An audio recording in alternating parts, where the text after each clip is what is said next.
Amém? Romanos 8, a partir do verso 1. Eu queria ler inteiro. Os irmãos topam de ler inteiro? Sei que é bem longo, mas seria muito bom a gente ler inteiro. A gente tem um panorama geral que Paulo vai trazer para nós no capítulo 8. Romanos 8, a partir do verso 1. Amém? Diz assim a palavra do Senhor. Agora, pois, já nenhuma condenação há para os que estão em Cristo Jesus. Porque a lei do Espírito da vida em Cristo Jesus te livrou da lei do pecado e da morte. Porquanto o que for impossível à lei, no que estava enferma pela carne, isso fez Deus enviando o seu próprio Filho em semelhança de carne pecaminosa e no tocante ao pecado. E com efeito, condenou Deus na carne o pecado, a fim de que o preceito da lei se cumprisse em nós, que não andamos segundo a carne, mas segundo o Espírito. Porque os que se inclinam para a carne cogitam das coisas da carne, mas os que se inclinam para o Espírito, das coisas do Espírito. Porque o pendor da carne dá para a morte, mas o do Espírito para a vida e paz. Por isso, o pendor da carne é inimizade contra Deus, pois não está sujeito à lei de Deus, nem mesmo pode estar. Portanto, os que estão na carne não podem agradar a Deus. Vós, porém, não estáis na carne, mas no Espírito, se de fato o Espírito de Deus habita em vós. E se alguém não tem o Espírito de Cristo, esse tal não é dele. Se, porém, Cristo está em vós, o corpo, na verdade, está morto por causa do pecado, mas o Espírito é vida por causa da justiça. Se habita em vós o Espírito daquele que ressuscitou a Jesus dentre os mortos, esse mesmo que ressuscitou a Cristo Jesus dentre os mortos, vivificará também o vosso corpo mortal por meio do seu Espírito que em vós habita. Assim, pois, irmãos, somos devedores não à carne, como se constrangidos a viver segundo a carne. Porque se viverdes segundo a carne, caminhais para a morte. Mas se pelo Espírito mortificardes os feitos do corpo, certamente vivereis. Pois todos os que são guiados pelo Espírito de Deus são filhos de Deus. Porque não recebestes o espírito de escravidão para viverdes outra vez atemorizados, mas recebestes o espírito de adoção, baseados no qual clamamos, Abba, Pai. O próprio Espírito testifica com o nosso espírito que somos filhos de Deus. Ora, se somos filhos, somos também herdeiros, herdeiros de Deus, co-herdeiros com Cristo. E se com ele sofremos, também com ele seremos glorificados. Porque para mim, tenho por certo que os sofrimentos do tempo presente não podem ser comparados com a glória a ser revelada em nós. A ardente expectativa da criação aguarda a revelação dos filhos de Deus, pois a criação está sujeita à vaidade, não voluntariamente, mas por causa daquele que a sujeitou, na esperança que a própria criação será redimida do cativeiro da corrupção, para a liberdade da glória dos filhos de Deus. Porque sabemos que toda a criação, a um só tempo, geme e suporta angústia até agora. E não somente ela, mas também nós que temos as primícias do Espírito. Igualmente, gememos em nosso íntimo, aguardando a adoção de filhos, a redenção do nosso corpo. Porque na esperança fomos salvos. Ora, esperança que se vê não é esperança, pois o que alguém vê, como espera? Mas se esperamos o que não vemos, com paciência o aguardamos. Também o Espírito semelhante nos assiste em nossas fraquezas, porque não sabemos orar como convém, mas o mesmo Espírito intercede por nós sobremaneira, com gemidos inexprimíveis. E aquele que sonda os corações, qual é a mente do Espírito, porque segundo a vontade de Deus, é que ele intercede pelos santos. Sabemos que todas as coisas cooperam para o bem daqueles que amam a Deus, daqueles que são chamados segundo o seu propósito. Porquanto aos que de antemão conheceu, também os predestinou para serem conforme a imagem de seu Filho, a fim de que ele seja o primogênito entre muitos irmãos. E aos que predestinou, a esses também chamou, e aos que chamou, a esses também justificou, e aos que justificou, a esses também glorificou. Que diremos, pois, à vista dessas coisas? Se Deus é por nós, quem será contra nós? Aquele que não poupou o seu próprio Filho, antes por todos nós o entregou, porventura não nos dará graciosamente com ele todas as coisas? Quem intentará acusação contra os eleitos de Deus? É Deus que os justifica. Quem os condenará?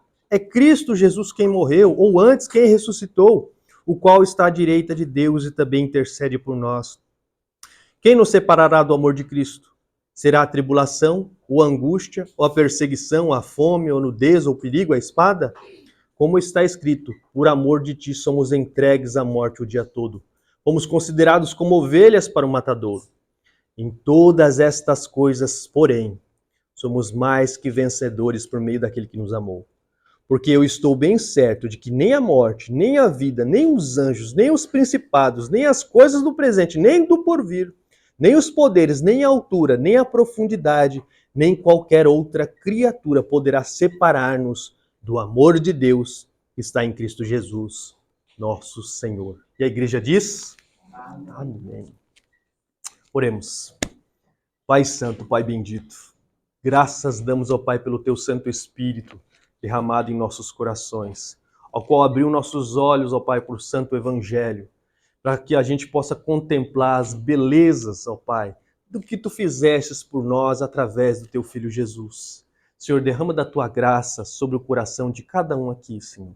Abre nossas mentes para as Escrituras, para que a gente possa compreender e, compreendendo, Te louvar e Te agradecer pelo que Tu és e pelo que Tu fizestes. Em nome de Jesus te pedimos e te agradecemos. Amém. Amém, queridos.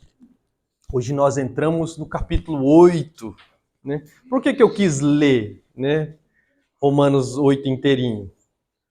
Romanos 8, gente, praticamente é o ápice do que Paulo está escrevendo acerca da obra de Jesus. E essa obra é aplicada em nossas vidas mediante o Espírito Santo. Certamente, enquanto eu lia, você percebeu que Paulo inúmeras vezes fala acerca do Espírito. Né?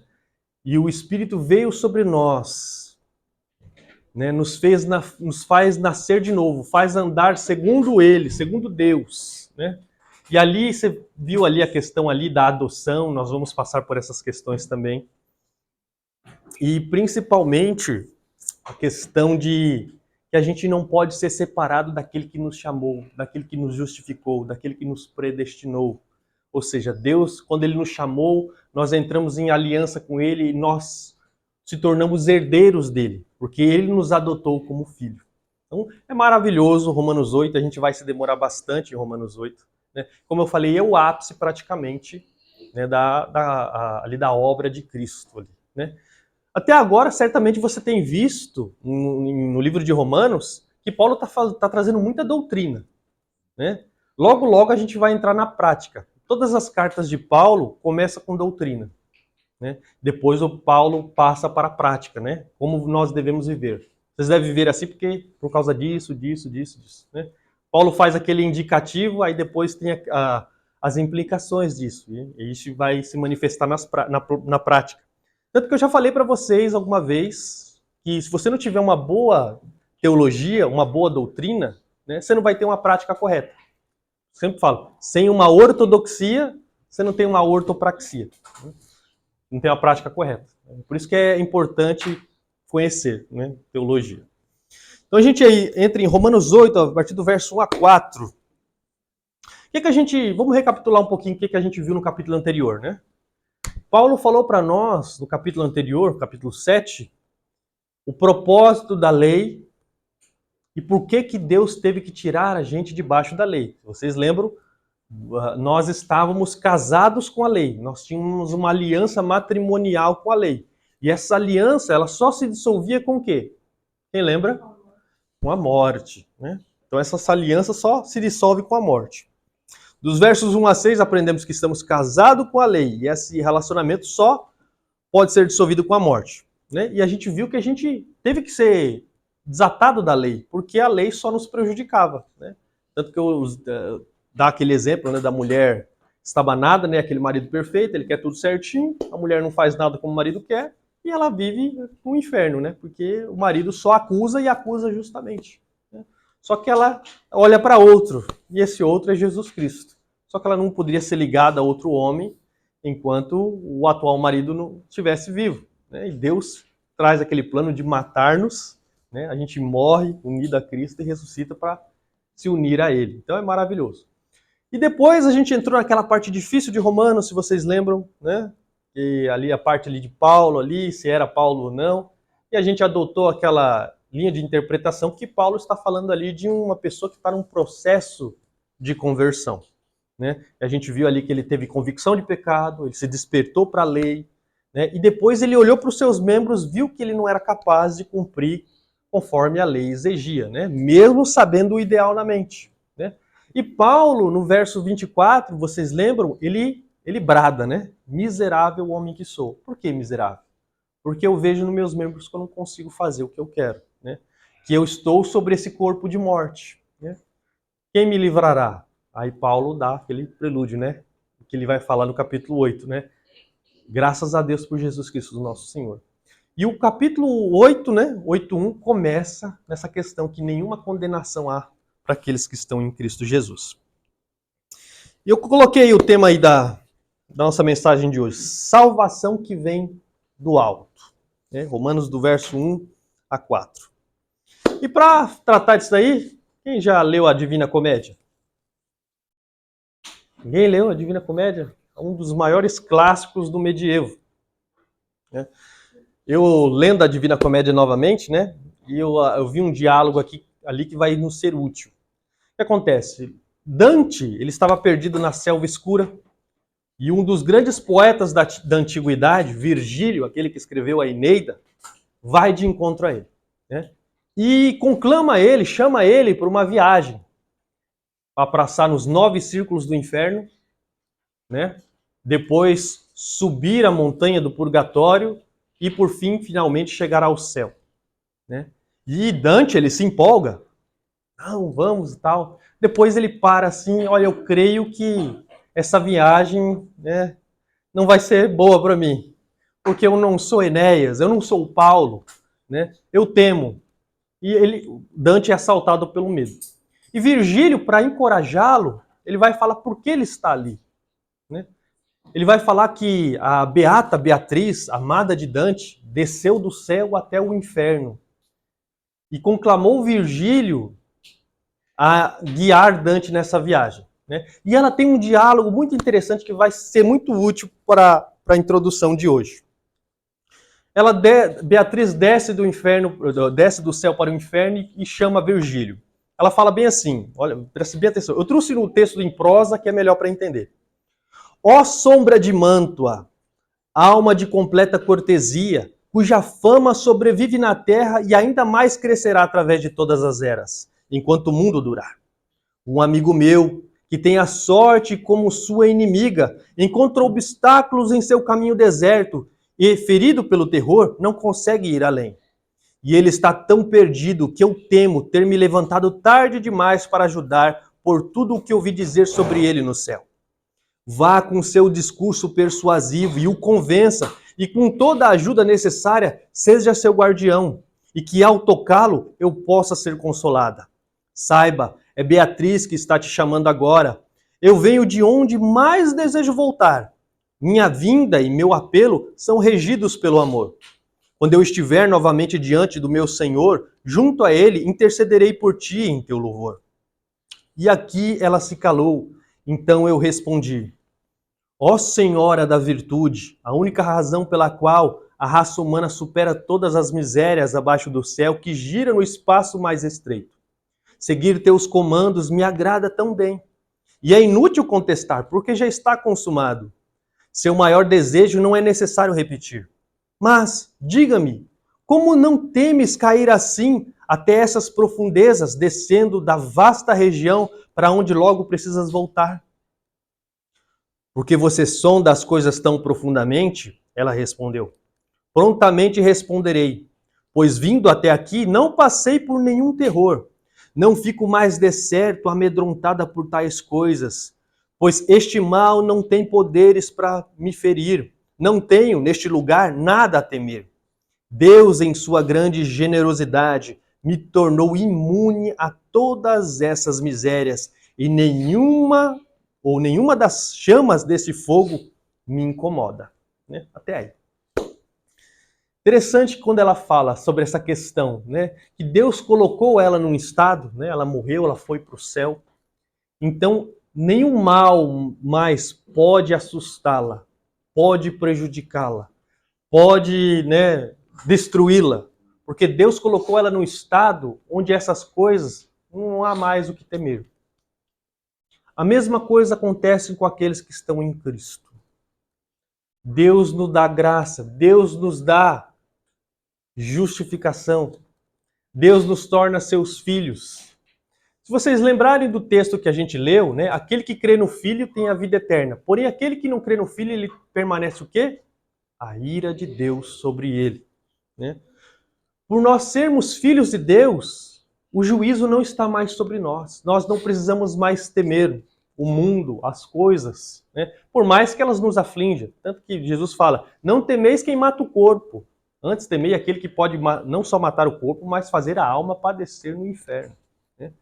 Aqueles que têm Deus, né, têm segurança, sabe que não está mais sobre a ira de Deus.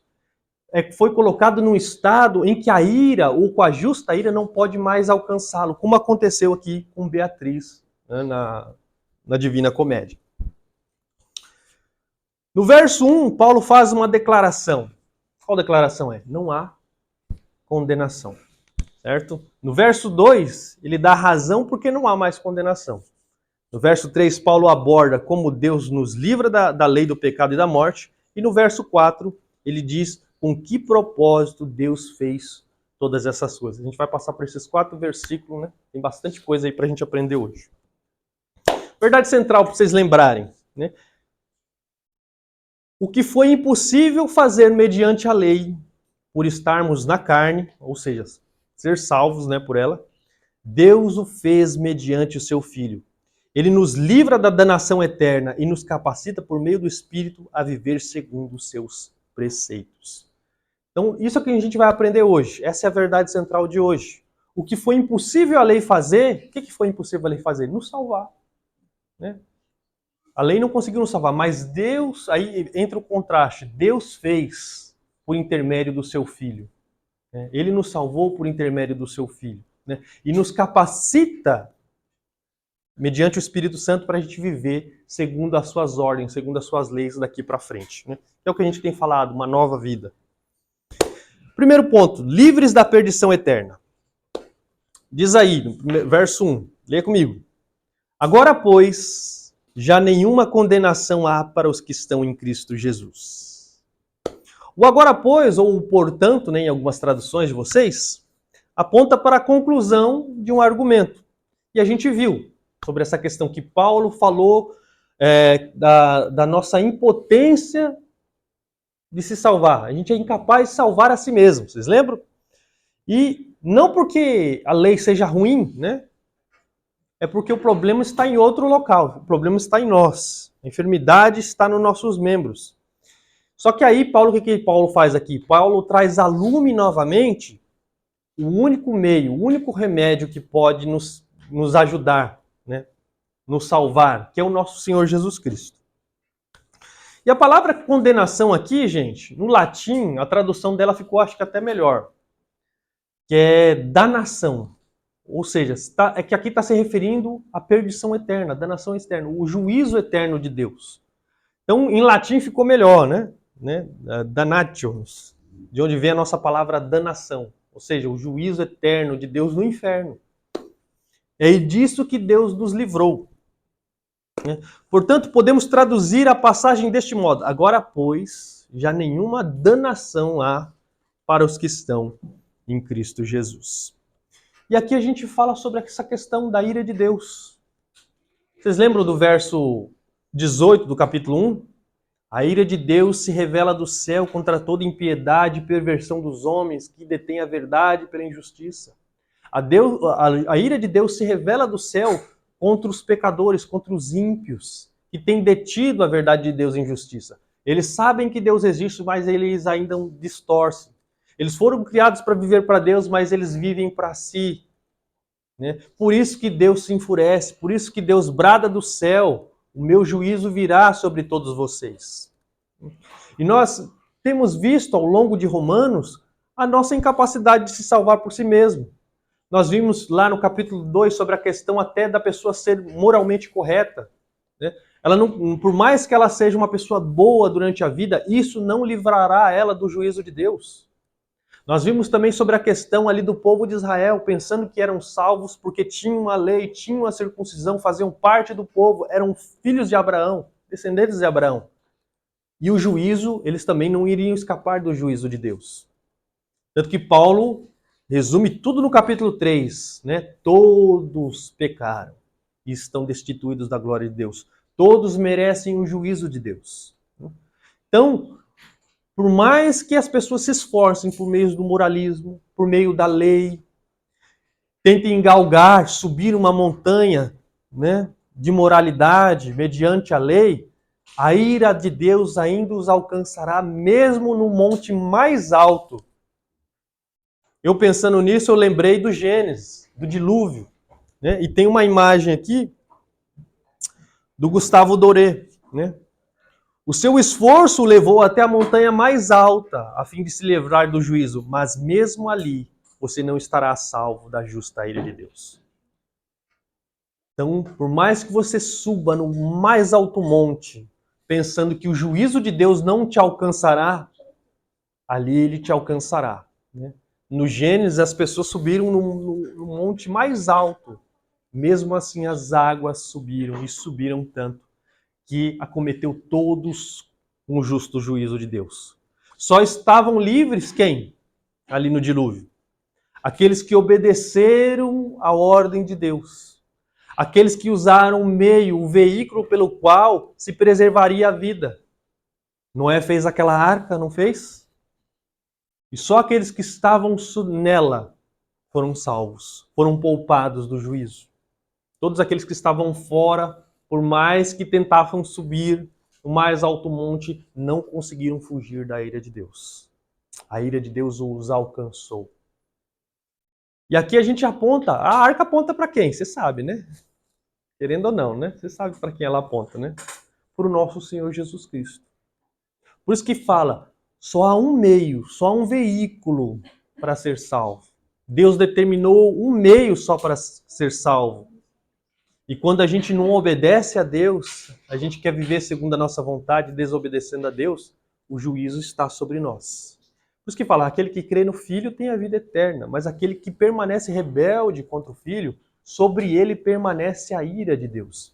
E a ira de Deus está sobre todos. Esteve sobre nós um dia. Só que a graça nos sobreveio, a graça nos deu vida, e nós olhamos para Cristo. E nele se agarramos. E nele se unimos, mediante a fé. Né? E Paulo tem mostrado isso para nós até agora. Por isso que fala, nenhuma condenação há, gente, para aqueles que estão em Cristo Jesus. Somente aqueles que estão em Cristo Jesus são livres da condenação eterna. Lembre sempre disso. Esse é o veículo, esse é o meio pelo qual Deus determinou que nós sejamos salvos, seus filhos, por meio do seu Filho. Crendo nele, somente nele. Né? Todos aqueles que se refugiaram em Cristo estão salvos da ira vindoura. Nós estávamos condenados, pois estávamos debaixo de um jugo, de um sistema que nos tornava condenáveis, porém Deus mudou a nossa sorte. Deus mudou a sorte de cada um aqui. Quando mostrou para você, como mostrou no capítulo 7, que você era incapaz de se salvar por si só. Seus membros estão contaminados com o pecado. Seus membros os tornam impotentes para se salvar, para cumprir a lei perfeitamente, como Deus exige. Só que Deus te direciona para o seu Filho, o único meio de salvação. Né? Por isso que ele fala, olhe para Cristo, se agarre em Cristo, tenha fé no Senhor Jesus Cristo. E aí, não sei se você percebeu, na minha versão não tem essa parte, que não andam segundo a carne, mas segundo o Espírito. Quem tem essa versão? O versículo está assim na minha. Nenhuma condenação há para os que estão em Cristo Jesus. O meu versículo acaba aqui. Só que algumas versões, a irmã Mônica tem, irmã Mônica? Tem um problema? Tem a falha na Bíblia? E aí, o que vocês acham disso? Está faltando um pedaço? Não. Deixa eu explicar isso aqui rapidinho para vocês. Talvez você pense, está faltando coisa na Bíblia, né? É porque as traduções que nós temos, né, em português, eles usam dois tipos de manuscritos. É o que a gente chama do texto recepto majoritário, que é datado ali do ano 5, 6 e 7, do século 5, 6 e 7, né?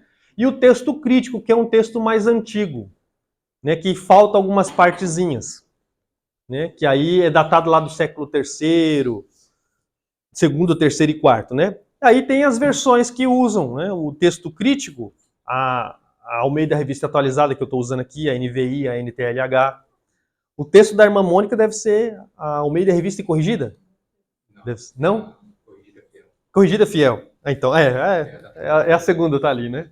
Para você entender por que não tem esse versículo em algumas Bíblias, tá? E tem algumas outras partes da Escritura. E a gente não sabe muito bem por que teve assim. Tem alguns intérpretes que falam sobre a questão de o texto crítico ser mais antigo, porque não se usava e não se gastou.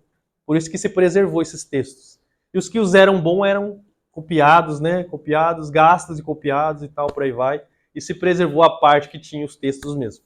Mas isso não priva a gente, porque o que falta nessas versões não implicam em nenhuma doutrina central da Bíblia, né? E às vezes é só repetição. Que nem esse versículo aqui, que não andam segundo a carne, mas segundo o Espírito.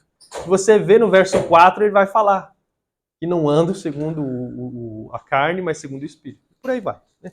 Mas a gente toma por certo que esse versículo está lá. O que significa viver, né? Que não vivem ou que não andam segundo a carne. Está falando aqui de um modo de viver, gente. Né? O viver segundo a carne denota uma pessoa que ainda não foi convertida, a qual ainda não anda segundo as pisaduras de Adão. E vocês lembram disso, né? 2 reinos, 2 representantes. Antes da gente se converter, a gente anda segundo os prazeres da nossa carne, né? Segundo os passos de Adão, que é o que a gente tem falado bastante aqui, não é? Só que aquele que foi acometido pela graça de Deus, ele não vive mais para si, ele vive para Deus. E ele vive segundo o Espírito, segundo os preceitos de Deus. Deus grava no coração, né, dos seus filhos e filhas a sua lei e faz com que eles tenham poder para cumpri-la daqui para frente. Tanto que isso reflete até lá Ezequiel 36. Coloquei, ó. Dar-vos-eis um coração novo. Isso aqui está falando da nova aliança, hein, gente? Dar-vos-ei coração novo e porei dentro de vós um espírito novo. Tirarei de vós o coração de pedra e vos darei o coração de carne. Porei dentro de vós o meu espírito e farei que andeis nos meus estatutos, guardei os meus juízos e os observeis. Olha só, quem faz parte da nova aliança, assim ele anda, ele tem um novo coração. A lei é escrita no seu coração e ele o cumpre de bom grado. Então, ele anda agora segundo o Espírito. Efésios 4, também do verso 17 a 24, diz assim, ó. Isto, portanto, digo e no Senhor testifico. Não vivam mais como os gentios. Como é que os gentios viviam? Né? Aqueles que não eram convertidos. Que vivem na vaidade dos seus próprios pensamentos, tendo o entendimento obscurecido, separados da vida de Deus, por causa da ignorância em que vivem, pela dureza do seu coração. Tendo se tornado insensíveis, eles se entregaram à libertinagem para, de forma desenfreada, cometer todo tipo de impureza.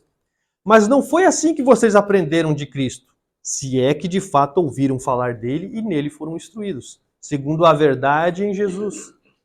Quanto à maneira antiga de viver, vocês foram instruídos a deixar de lado a velha natureza, que se corrompe segundo os desejos enganosos, a se deixar renovar no espírito do entendimento de vocês e se revestir da nova natureza, criada segundo Deus em justiça e retidão, procedentes da verdade. Olha só. Né? Então a gente se despoja daqueles maus feitos, daquela vida que a gente tinha, e a gente se reveste da nova vida segundo Deus criou, né? Segundo a imagem e semelhança do nosso Senhor. Então, quem vive na carne é uma pessoa o quê? Que não é convertida. Lembra, por isso que eu falei para vocês sobre a questão lá de ser carnal, lá no capítulo 7, não pode estar se referindo a um cristão, né? Em viver segundo a carne, e Paulo vai falar, vocês não vivem mais segundo a carne. Vocês não estão mais na carne. Vocês vivem agora no Espírito. Segundo, O meio pelo qual Deus nos livrou. Verso 2.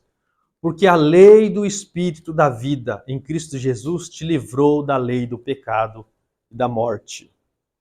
Lei aqui, gente, não se refere à lei de Deus. Vocês lembram no capítulo 7 que eu falei que tem uma hora que Paulo fala que lei ali é um princípio? Não sei se vocês lembram disso, né? Uma norma, uma regra. Aqui é a mesma coisa, né? Lei aqui não se refere à lei de Deus, mas sim à questão de um princípio, uma norma, uma regra. E que regra é essa, né? A lei do pecado e da morte, né?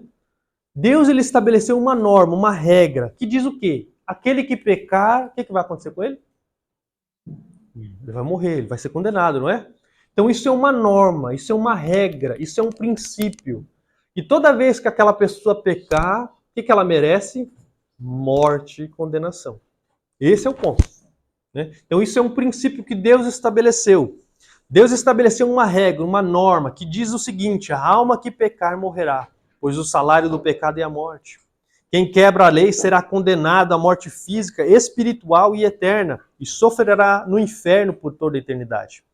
Essa é a lei do pecado e da morte. Essa é a norma, a regra a qual toda a raça humana está sujeita, né? E nós vimos lá, porque todos pecaram, gente, e eles estão destituídos do quê? A glória de Deus. Então, a gente vê na Bíblia que não há um justo, nenhum sequer. Todos se extraviaram, né? E se fizeram inúteis, como a gente leu lá em Romanos. Aí tem a segunda lei, a lei do Espírito de vida. E essa lei do Espírito de vida te livrou dessa lei do pecado e da morte. Qual que é a lei do Espírito de vida, né? Em Cristo Jesus. É a outra lei que Deus estabeleceu, a outra norma, a outra regra. Deus ele determinou o quê? Que mediante o quê? Cristo. Pelo que Cristo fez na cruz do Calvário, o Espírito Santo ele aplica na vida daqueles que creem, né, a obra de Cristo. Ali, os méritos de Cristo é transferido para aquela pessoa. Vocês lembram sobre aquela questão da expiação? Lembra a questão lá da imputação? Né? Quem aplica isso na vida daquele que crê? Isso, Cristo. O Espírito Santo vai lá e aplica essa obra que Cristo fez na nossa vida. É por isso que a lei do Espírito de vida, ela nos livra da lei do Espírito, da lei do pecado e da morte. Isso, ele aplica na gente. Imagina lá que uma cobra te mordeu e aquilo lá vai te matar, né? Aí você vai no médico correndo e é aplicado o antídoto. Quem aplicou isso em você foi o Espírito Santo, né? E isso te deu vida. Boa, aí, tá vendo? Boa pergunta, né? Deu uma analogia boa pra gente aqui. É isso que foi feito conosco. O Espírito Santo aplicou na nossa vida, né, a lei do Espírito de vida, né, e nos removeu da lei do pecado e da morte. 3. A gente vê de novo a fragilidade da lei, gente. Veja aí, ó. Porquanto que fora impossível a lei no que estava enferma pela carne. Isso fez Deus enviando seu próprio Filho em semelhança de carne pecaminosa e no tocante ao pecado. E com efeito condenou Deus na carne o pecado. Essa parte aí em amarelo. Porquanto que fora impossível a lei no que estava enferma pela carne. Aí, por quê? Como assim, né? Aqui sim está se referindo à lei moral de Deus, certo?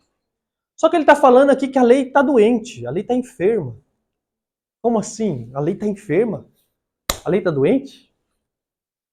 E aí? Né? O que for impossível a lei porque estava enferma pela carne. Isso. Para ajudar, né, na NVI está assim, ó, porque aquilo que a lei é incapaz de fazer, visto que estava enfraquecida pela carne. Ajudou um pouquinho? Não ajudou?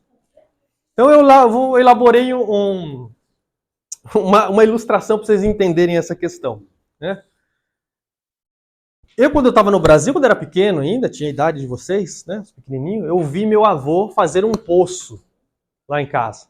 Ele, meu pai, meus tios ali, trabalharam duro ali, cavando, baita buracão lá, tal assim. Uma hora eles chegaram tão fundo que encontrou água. E aí eles saíram correndo dali, né, e aquela água subiu, né? Hã?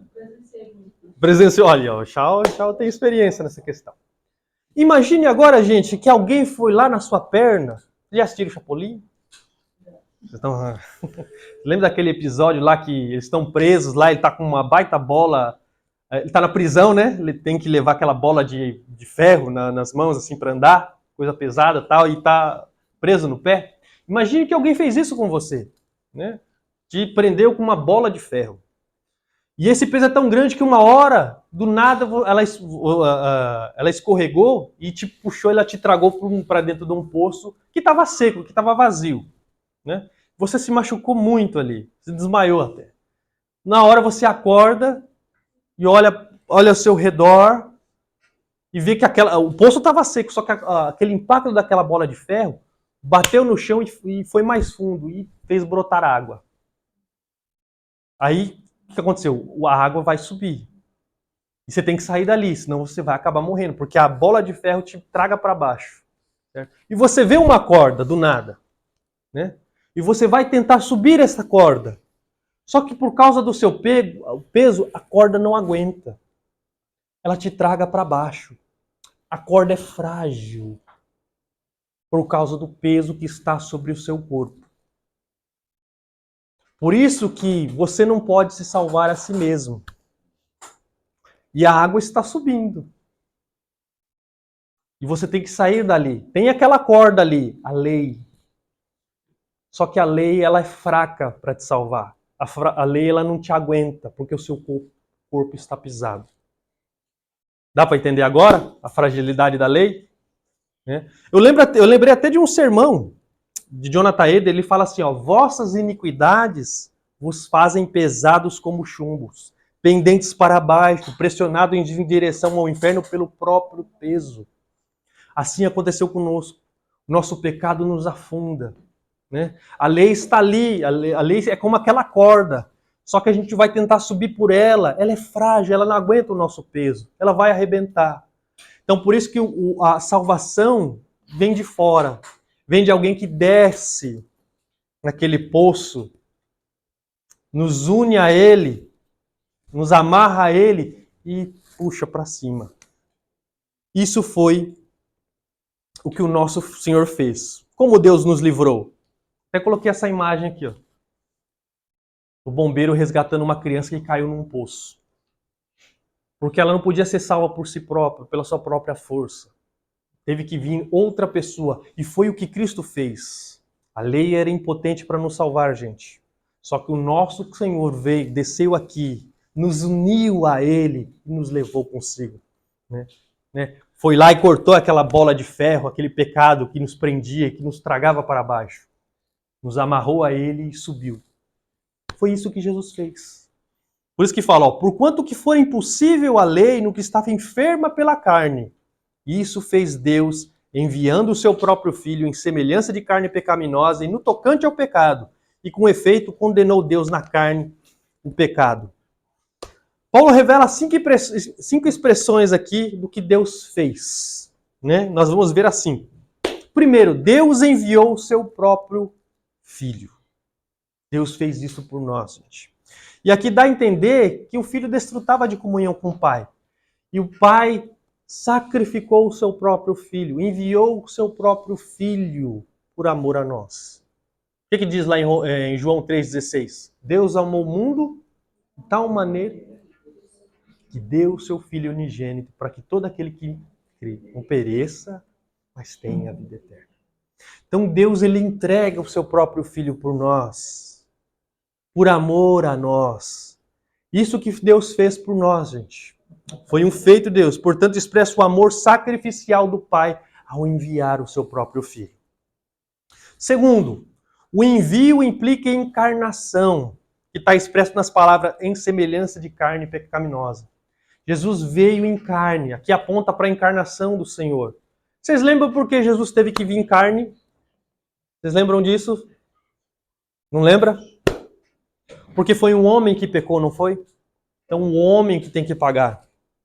Só que o homem, ele não consegue pagar essa dívida infinita. E a gente usou bastante Anselmo, vocês devem lá, não vou citar mais Anselmo, né? Eu citei bastante, né? Que a gente tem essa dívida infinita, né? E a gente não consegue pagar porque a gente é finito. Então, só Deus podia pagar. E foi o que Cristo fez. Por isso, Cristo se encarnou, gente. Cristo se tornou como um de nós, né? Não pensa que ele andava em Jerusalém, nas terras da Palestina, lá, ele não andava, ele voava, né? Não. Ele era uma pessoa como nós, sentia tudo que a gente sente, dor de cabeça, né? Ia no banheiro, né? Roncava. Por isso que The Chosen, a série The Chosen foi boa. Você vê Jesus roncando, gente, né? E os discípulos incomodados com aquilo. Eu gostei da série The Chosen porque ela mostra um Jesus humano, né? Mostra uma pessoa como nós. E é verdade, Jesus é 100% Deus e 100% homem. Ele veio em carne. Porque ele se tornou o substituto perfeito para nós. Lembre disso. Por isso que ele precisou descer em carne. Por isso que ele precisou se encarnar. Suou sangue. Ele derramou. O nosso Deus sangra. Isso. Olha. Terceiro. Né? Deixa eu ver o horário, meu Deus. Isso fez Deus enviando o seu próprio Filho em semelhança de carne pecaminosa no tocante ao pecado. Meu Deus. O que quer dizer no tocante ao pecado, gente? Alguém? Não. No tocante ao pecado. Difícil. Vai lá, Davi. Não, também não é isso. No tocante ao pecado. E aí, Hiro, o que você acha? Não, também não. Vai lá, Davi. Também não. Para a gente entender esse texto, pode falar, Simone. Também não. Tá muito... então. Não é isso, né? Para a gente entender esse texto, tem um texto lá em Isaías 53:10. No grego, a palavra é perihamartias, né? Olha só para vocês entenderem essa palavra. Para a gente entender esse texto, a gente vai lá para Isaías 53:10. Todavia, ao Senhor agradou moê-lo, fazendo-o enfermar, quando ele der a sua alma como oferta pelo pecado. Verá a sua posteridade e prolongará os seus dias, e a vontade do Senhor prosperará nas tuas mãos. Quando os tradutores do Antigo Testamento traduziram lá a Bíblia, a Septuaginta, vocês lembram da Septuaginta?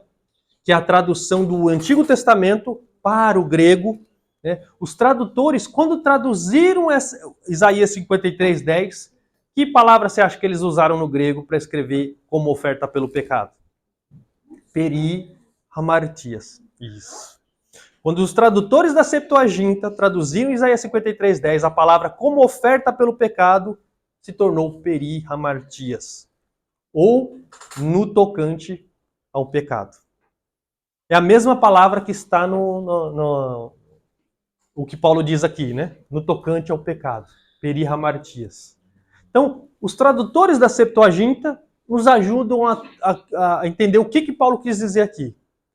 Então, a palavra no tocante ao pecado se refere como oferta pelo pecado. Né? Então, a gente pode ler o texto assim, ó. Porquanto que for impossível a lei no que estava enferma pela carne, isto fez Deus enviando o seu próprio Filho em semelhança de carne pecaminosa e como oferta pelo pecado.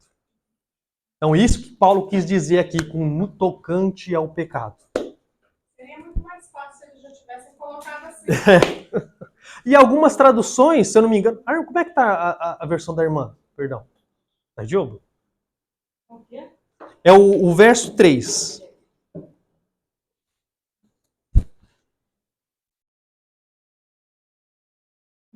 Condenou, pelo pecado condenou.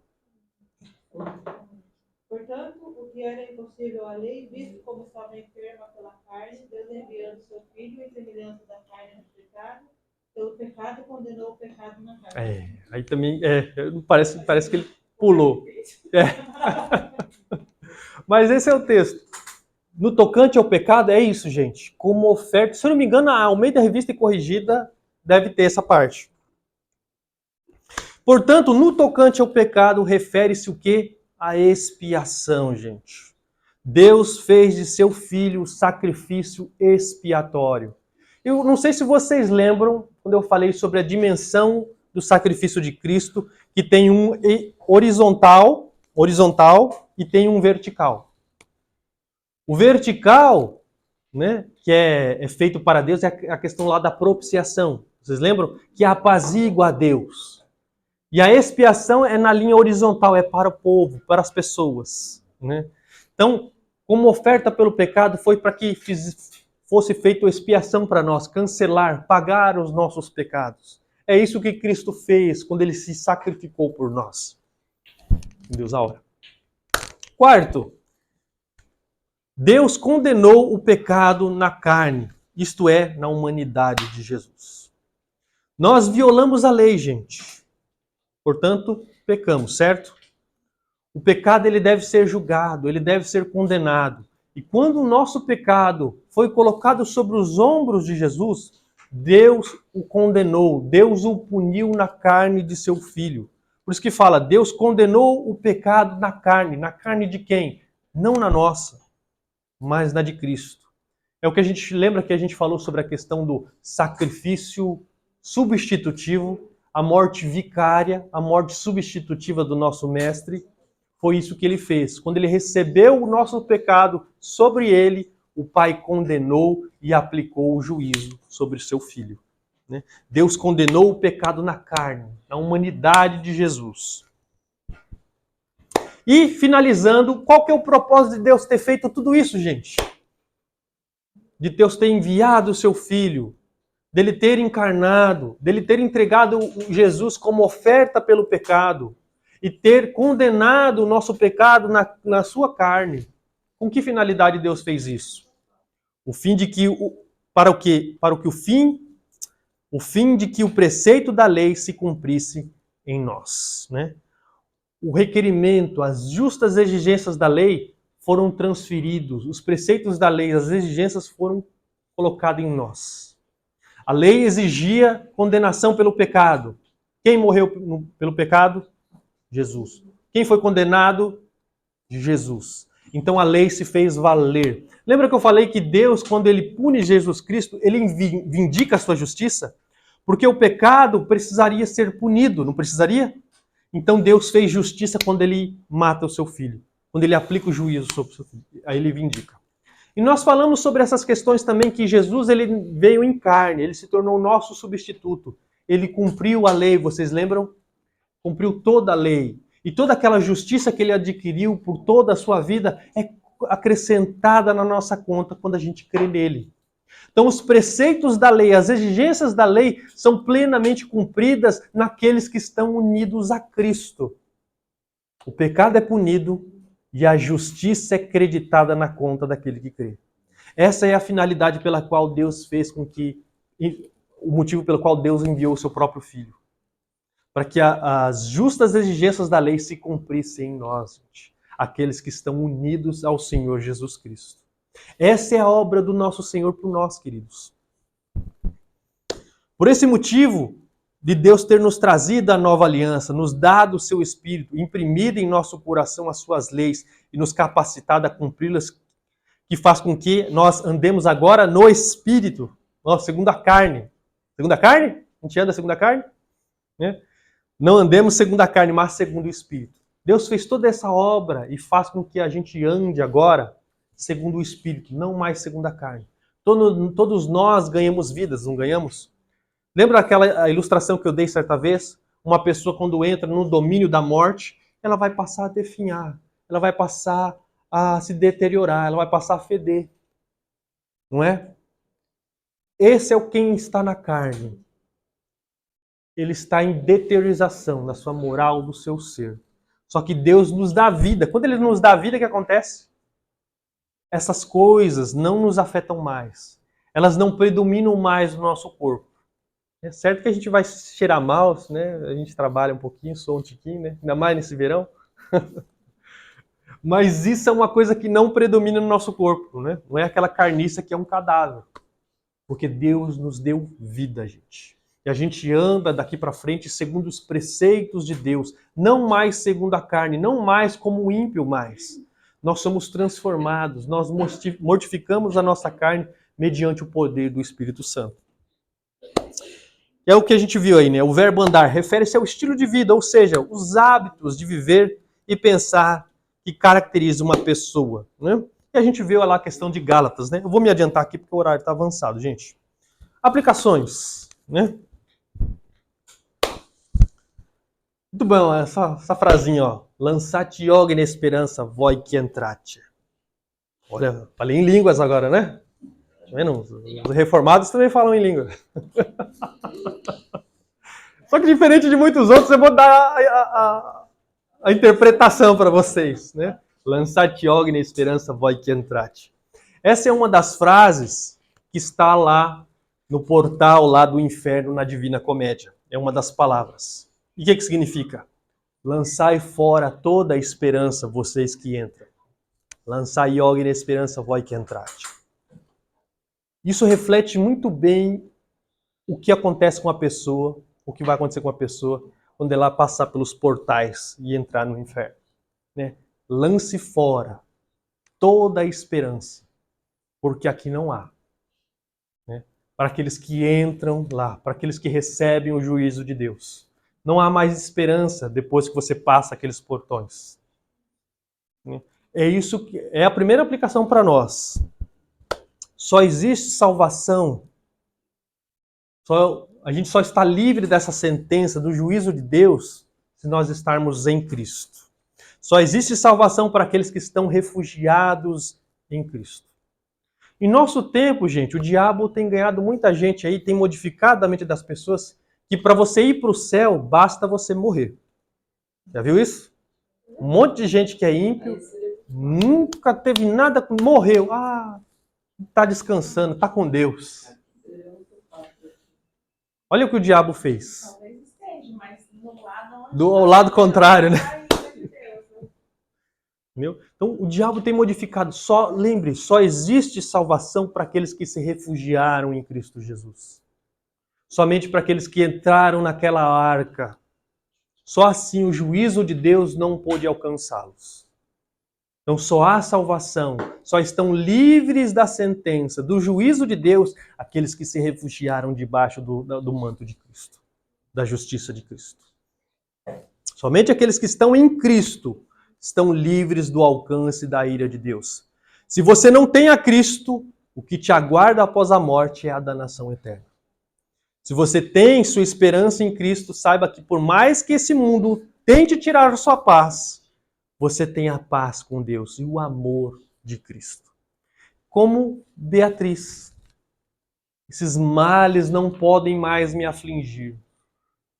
Eu não temo mais eles. Porque Deus me colocou num status, num local, onde essas coisas não podem mais me prejudicar. O juízo não pode mais me alcançar. Os temores do inferno não podem mais me afligir. Foi isso que Deus fez conosco. Aqueles que depositam fé em Jesus estão livres do juízo divino.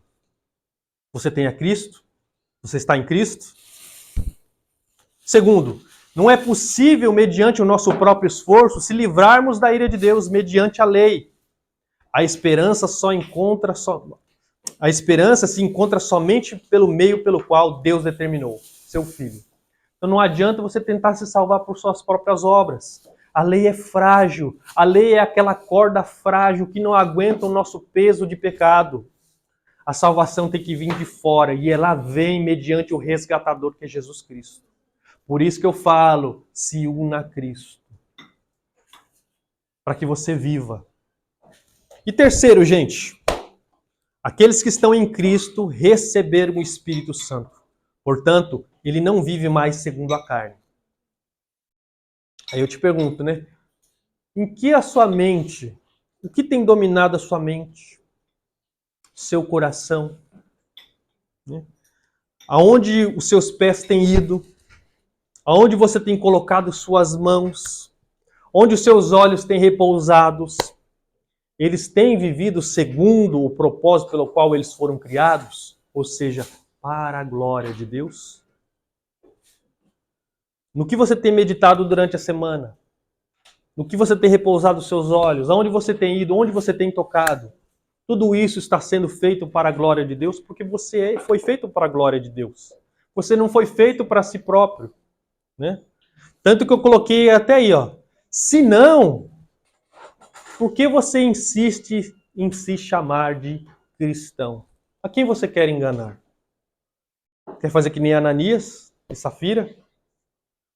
Ninguém pode enganar a Deus. É por isso que tem uma advertência muito dura em Mateus 7, do verso 22 a 23. Muitos naquele dia me dirão, né, Senhor, Senhor, nós não expulsamos demônios, não fizemos milagres em teu nome, não fizemos isso e aquilo. O que o Senhor vai dizer? Apartai, o quê? Eu não vos conheço. Apartai-vos de mim, vós que praticais a iniquidade. Esses alertas, gente, é para ser falado dentro da igreja, porque tem muita gente, pode ter no nosso meio, não sei, não conheço o coração de vocês, pessoas que só estão aqui, mas não estão unidas a Cristo, não creem em Cristo. Ainda continuam vivendo segundo os passos de Adão. Por isso que eu falo, o que domina sua mente? Onde está o seu coração? O seu coração ainda permanece inquieto nesse mundo, desejando as coisas do mundo, em vez de você usar os seus membros como membros de justiça para promover a glória de Deus? Porque só está livre do juízo divino, queridos, aqueles que estão em Cristo. E aqueles que estão em Cristo vivem segundo o Espírito. E o que é viver segundo o Espírito? É viver segundo os preceitos de Deus. É estar vivo em Cristo. Viver para Deus, glorificá-lo com o seu santo nome, com o seu modo de viver. Por isso que eu falo, será que você não está aqui e está se auto-enganando? Você não pode enganar a Deus. Por isso que Deus traz essas palavras muito duras naquele dia para alguns. E eles não são bobos de dizer, mas Senhor, eu fiz isso no seu nome, eu estava lá, eu espantei demônios, eu fiz milagres. O que Deus vai dizer? Apartai-vos de mim, vós que praticais a iniquidade. Eu não conheço vocês. Então, parem para refletir na vida de vocês, queridos. Amém, igreja? São grandes advertências. Mas se você tem a Cristo, se você está unido a Cristo, lembre-se, nenhuma condenação há para aqueles que estão em Cristo Jesus.